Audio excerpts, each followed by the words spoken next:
Menurut beberapa ahli, organisasi dibedakan menjadi yang pertama menurut J. William Schulze tahun 1949, yaitu penggabungan dari orang-orang, benda-benda, atau perlengkapan, ruang kerja, dan segala sesuatu yang berkaitan dengannya, yang dikumpulkan dalam hubungan yang teratur dan efektif untuk mencapai tujuan yang diinginkan.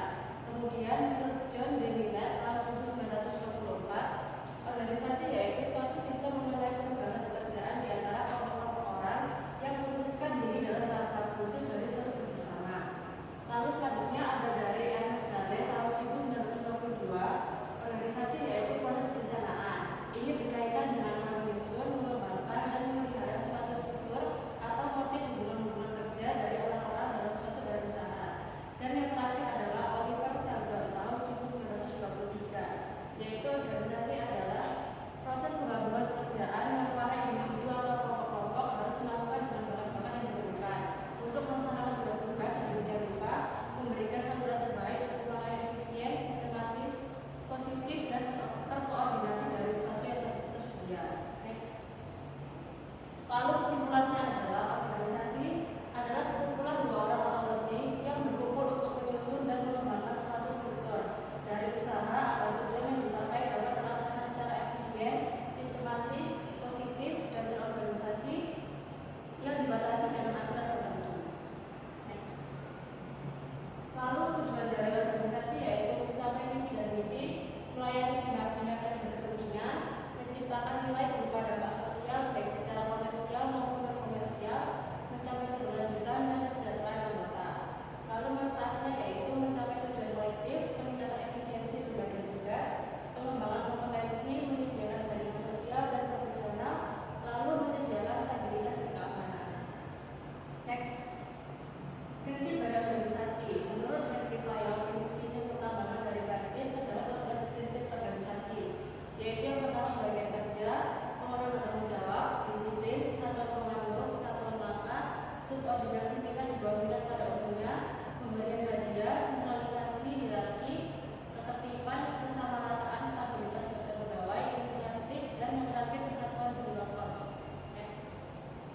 Fungsi organisasi, yaitu yang pertama perencanaan atau planning, adalah aktivitas menetapkan arah tujuan serta target, menyusun strategi untuk mencapai tujuan dan target, menentukan sumber daya yang dibutuhkan, menetapkan standar kesuksesan dalam mencapai tujuan dan target. Lalu yang kedua adalah pengorganisasian, yaitu pendelegasian wewenang di dalam manajemen atas atau puncak kepada manajemen pelaksana, pembagian tugas yang jelas, dan mengkoordinasikan semua aktivitas. Lalu yang ketiga adalah pengarahan, yaitu mengimplementasikan tugas pimpinan, pembinaan, dan memberikan motivasi, memberi tugas serta penjelasan secara rutin tentang pekerjaan, dan menjelaskan semua kebijakan yang sudah ditetapkan organisasi. Lalu yang terakhir ada pengendalian, yaitu kegiatan mengevaluasi keberhasilan dalam proses mencapai tujuan dan target dengan indikator-indikator yang sudah ditetapkan, klarifikasi serta koreksi atas terjadinya penyimpangan yang ditemukan, memberi solusi atas masalah yang terjadi. Lalu entitas organisasi. Entitas berarti wujud atau bentuk, di mana dalam suatu organisasi tidak ada bentuk organisasi, namun di dalamnya terdapat bagian-bagian yang mengelompokkan tujuan dari organisasi itu sendiri, agar tujuan yang ingin dicapai berjalan secara teratur dan beriringan. Next. Contoh dari entitas organisasi yaitu di sini kami mengambil himpunan mahasiswa, di mana himpunan mahasiswa adalah pengeluaran, di dalamnya dibagi menjadi dua divisi seperti divisi inti, divisi penelitian dan pengembangan, divisi hubungan masyarakat dan lain. Masing-masing divisi tersebut dibagi agar tiap individu yang menjalankan dapat terfokus pada bidang yang ia kuasai, sehingga tujuan dari himpunan mahasiswa yaitu pendidikan mahasiswa yang berada pada program studi itu dapat terlaksana dengan baik. Kemudian ada fase perkembangan organisasi. Fase perkembangan organisasi bagi menjadi 5, yaitu kelahiran atau birth, remaja, growth, dewasa, mature, kematangan atau maintenance, dan penurunan atau decline. Kelahiran adalah di mana organisasi belum memiliki struktur organisasi formal dan belum ada pendelegasian wewenang karena pekerjaan dilaksanakan berdasarkan kebijakan pendiri organisasi. Kemudian remaja atau growth, di mana organisasi mulai tumbuh dan berkembang dan lebih berorientasi pada pemenuhan dan harapan pelanggan. Kemudian yang dewasa, organisasi telah mengalami perkembangan pesat dan mulai membutuhkan karyawan dalam jumlah besar karena meningkatnya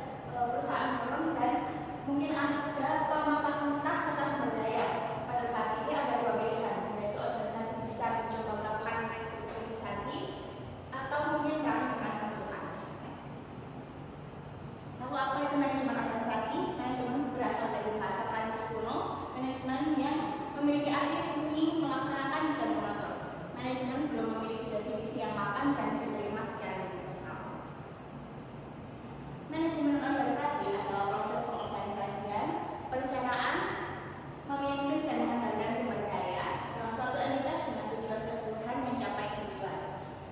Lalu manajemen organisasi mengacu pada tujuan bagaimana membuat orang berjalan bersama pada platform yang sama untuk menuju tujuan yang telah ditentukan bersama. Dengan sebuah manajemen yang efektif itu akan menjadi profitabilitas bagi organisasi. Manusia adalah makhluk sosial yang cenderung untuk hidup bermasyarakat serta mengatur dan mengorganisasi kegiatannya dalam mencapai suatu tujuan. Tetapi karena keterbatasan kemampuan menyebabkan mereka tidak mampu mewujudkan tujuan tanpa adanya kerjasama. Hal tersebut yang mendasari mereka untuk hidup berorganisasi. Untuk teori perkembangan organisasi ada 3, yaitu klasik, neoklasik, dan modern. Di mana klasik dibagi menjadi 3, yaitu birokrasi, administrasi, dan manajemen ilmiah.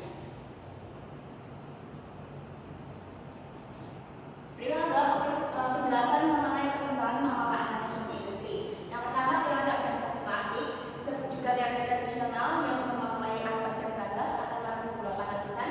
Organisasi digambarkan sebuah lembaga yang tersentrali dan tugas-tugasnya terspesialisasi serta memberikan petunjuk mekanistik struktural yang kaku dan tidak mengandung kreativitas. Kemudian yang kedua ada teori organisasi neoklasik, berkembang pada tahun 1871, disebut juga dengan teori hubungan manusiawi yang muncul akibat ketidakpuasan dengan teori klasik, dan teori merupakan penyempurnaan teori klasik. Teori ini menekankan pada pentingnya aspek psikologis dan sosial karyawan sebagai individu atau kelompok kerja. Dan yang terakhir ada teori organisasi modern yang dimana muncul pada tahun 1950 sebagai akibat ketidakpuasan pada teori organisasi klasik dan organisasi yang klasik. Disebut dengan teori terbuka yang melihat bahwa semua unsur organisasi sebagai satu kesatuan yang saling bergantung dan tidak bisa dipisahkan. Menurut penilaian teori klasik, suatu organisasi tergantung pada 4 kondisi pokok: kekuasaan, saling melayani, doktrin, dan disiplin. Sedangkan yang dijadikan tiang dasar penting dalam organisasi formal adalah yang pertama pembagian kerja, koordinasi, 2 proses skala dan fungsional seperti pertumbuhan vertikal dan horizontal, 3 struktur hubungan kegiatan, 4 tentang kendali. Dalam teori birokrasi dikemukakan oleh Max Weber dalam buku The Protestant Ethic and Spirit of Capitalism dan Theory of Social and Economic Organization. Istilah birokrasi berasal dari kata legal dan rasional. Legal disebabkan adanya wewenang dari seperangkat aturan prosedur dan peranan yang dirumuskan secara jelas, sedangkan rasional karena adanya penetapan tujuan yang ingin dicapai. Karakteristik birokrasi menurut Max Weber: yang pertama pembagian kerja, hierarki wewenang, program rasional, sistem prosedur, sistem aturan, hak kewajiban, dan hubungan antar pribadi yang bersifat impersonal.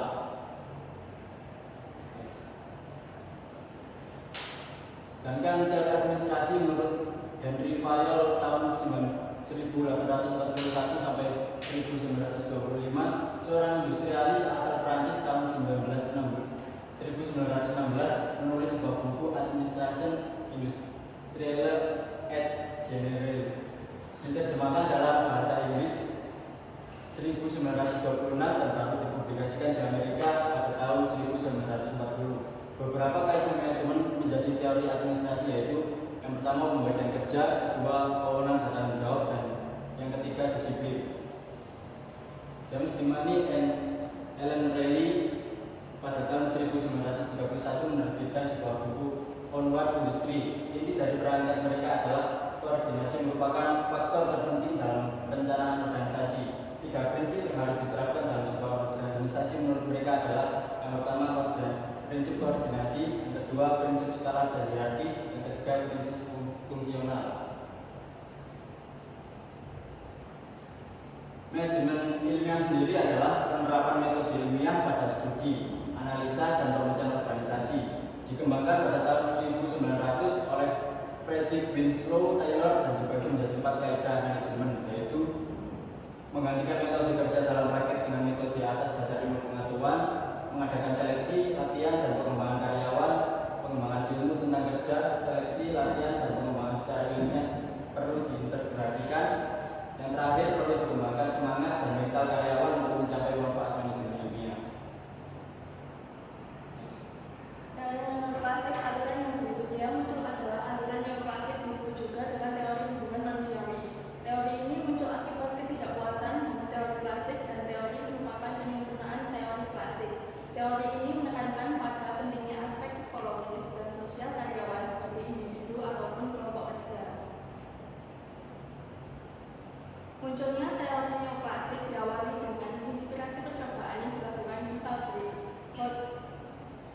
Hawthorne tahun 1924 milik perusahaan Western Electric di Cicero yang disponsori oleh Lembaga Riset Nasional Amerika. Percobaan yang dilakukan Elton Mayo, seorang riset dari Western Electric, menyimpulkan bahwa pentingnya memperhatikan intensif upah dan kondisi kerja karyawan dipandang sebagai faktor penting peningkatan produktivitas. Pembagian kerja neoklasik memandang perlunya partisipasi, perluasan kerja, manajemen bottom and up.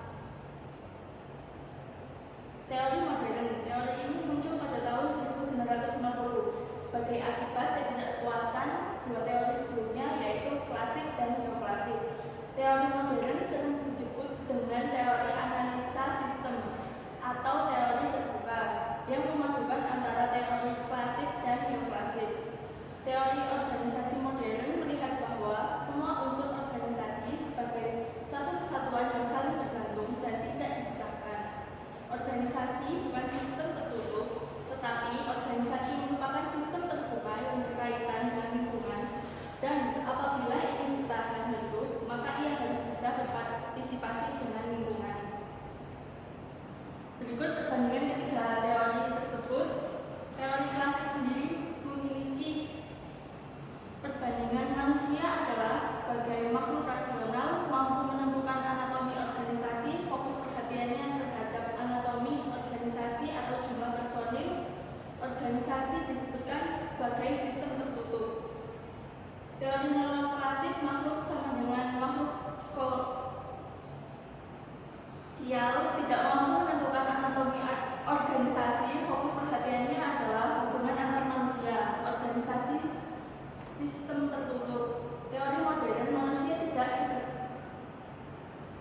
diperhatikan sebagai individu, mampu menentukan anatomi organisasi secara makro, fokus perhatiannya hubungan organisasi dengan lingkungan, organisasi sistem terbuka. Berikut profil company yang kita pakai adalah PT Java Comfort Indonesia Tbk, adalah salah satu perusahaan agri-food terbesar dan terbuka di tanah air sejak tahun 1971. Perusahaan ini berkembang mencakup produksi pakan ternak, pembibitan, dan peternakan hingga pengolahan produk protein hewani menggunakan perkembangan teknologi dan praktik peternakan. Visi berkembang menuju kesejahteraan bersama-sama, misi menjadi penyedia terbuka dan terpercaya di bidang produk pangan berprotein terjangkau di Indonesia, berlandaskan kerjasama dan pengalaman teruji dalam upaya memberikan manfaat bagi seluruh pihak terkait. Berikut adalah struktur organisasi PT Java seperti pada gambar berikut. Model bisnis yang terintegrasi secara vertikal dari produksi pakan ternak, pembibitan, peternakan komersial hingga pengolahan makanan menggunakan integrasi secara vertikal untuk menghasilkan protein berkualitas tinggi secara konsisten dan mereplikasi model bisnis di berbagai pasar dan jenis protein. Lalu ada hulu upstream, produksi pakan ternak dan pembibitan atau animal feed production dan breeding. Lalu tengah, midstream, pengembangan dan peternakan komersial. Lalu hilir downstream, pengolahan dan produk konsumen. Produk yang dihasilkan oleh PT Java yaitu ada budidaya perairan aquacultur. Bidang usaha budidaya perairan antara lain meliputi pakan ikan dan udang, benur udang, bibit ikan air tawar, filet ikan air tawar, produk olahan ikan dan udang. Kami memiliki shrimp and fish farm technician, ikan dan udang yang terdiri dari tenaga ahli profesional yang siap membantu pelanggan untuk mendapatkan manfaat terbaik dari produk kami. Lalu ada poultry atau perunggasan. Kami adalah Total Poultry Solution Provider yang terkemuka di Indonesia, pakan ternak, day-old chick, broiler dan layer, ayam broiler komersial dan ayam layer pulet, lalu ayam potong dan produk konsumen. Untuk mewujudkan program Total Poultry Solution, kami memiliki item consumer dan technical service yang terdiri dari tenaga ahli profesional yang siap membantu peternak, mitra dan pelanggan kami mendapatkan manfaat terbaik dari produk kami. Lalu ada perdagangan dan lain-lain, trading and others. Sebagai perusahaan peternakan yang terintegrasi, kami juga memiliki unit-unit usaha yang mendukung terjalannya bisnis utama, yaitu peternakan sapi, karung plastik, bumbil kopra ekstraksi, minyak kelapa, jasa pengangkutan, vaksin hewan, obat-obatan hewan, dan peralatan peternakan. Ini adalah perjalanan keberlanjutan PT Java. Pada tahun 1971, konsep keberlanjutan sudah mengakar bersama kami sejak awal pendirian perusahaan. Lalu di tahun 2014 memulai proses pemantauan dan pelaporan untuk praktik keberlanjutan. Lalu di tahun 2018 membuat laporan keberlanjutan terpisah untuk secara khusus mengkomunikasikan upaya keberlanjutan dalam kegiatan operasional kami. Lalu 2019 kami mengembangkan rencana strategi keberlanjutan tahun 2019 sampai 2021, menunjukkan Java Sustainability Reporting System, menginisiasi kajian awal LCA untuk operasi perunggasan dan menu Cradle to Gate. Lalu di tahun 2020 berpartisipasi sebagai road tester dalam proyek LCA sosial yang diinisiasi oleh United Nations Environment Life Cycle Initiative dan Social LC Alliance untuk menilai kontribusi kami kepada para peternak mitra peternakan komersial. Pada tahun 2021 menerbitkan obligasi terkait keberlanjutan SLB pertama di dunia industri agri-food dan SLB pertama dalam mata uang dolar AS di Asia Tenggara, dan memulai mengembangkan suatu praktik keberlanjutan terhadap pemasaran.